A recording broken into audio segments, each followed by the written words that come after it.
Hai teman-teman, di video ini akan membahas mengenai efek rumah kaca dan pemanasan global. Apa itu efek rumah kaca?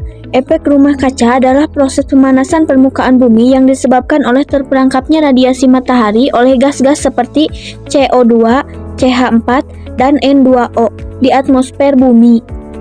Proses terjadinya efek rumah kaca.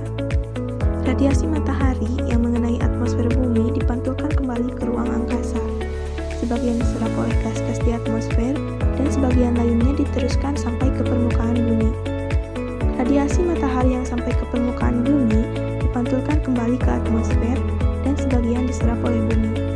Jika tidak ada gas rumah kaca untuk menyebab radiasi matahari, bumi akan menjadi tempat yang dingin, karena sinar matahari yang dipancarkan ke bumi memantul kembali keluar angkasa. Beberapa sumber gas rumah kaca: karbon dioksida, CO2, pembakaran bahan bakar fosil, pernapasan makhluk hidup dan letusan gunung api, metana, CH4, kegiatan pertanian dan peternakan, pembusukan sampah dan biomasa, dinitrogenoksida, N2O, pembakaran fosil dan kegiatan pertanian.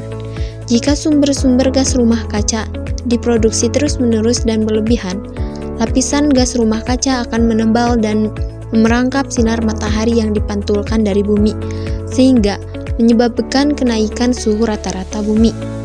Kenaikan suhu rata-rata bumi itu disebut dengan Pemanasan global. Pemanasan global adalah proses peningkatan suhu rata-rata atmosfer, lautan, daratan, bumi karena gas rumah kaca yang meningkat tajam.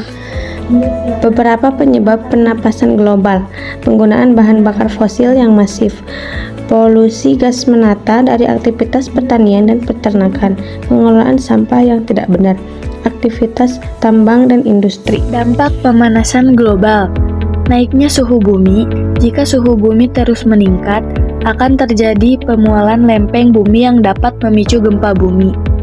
Naiknya permukaan air laut karena es di kutub mencair. Cuaca ekstrim seperti peristiwa El Nino, meningkatnya suhu permukaan laut, dan La Nina, kembali dinginnya suhu permukaan laut. Meningkatnya suhu dan keasaman laut yang dapat menyebabkan terumbu karang memutih.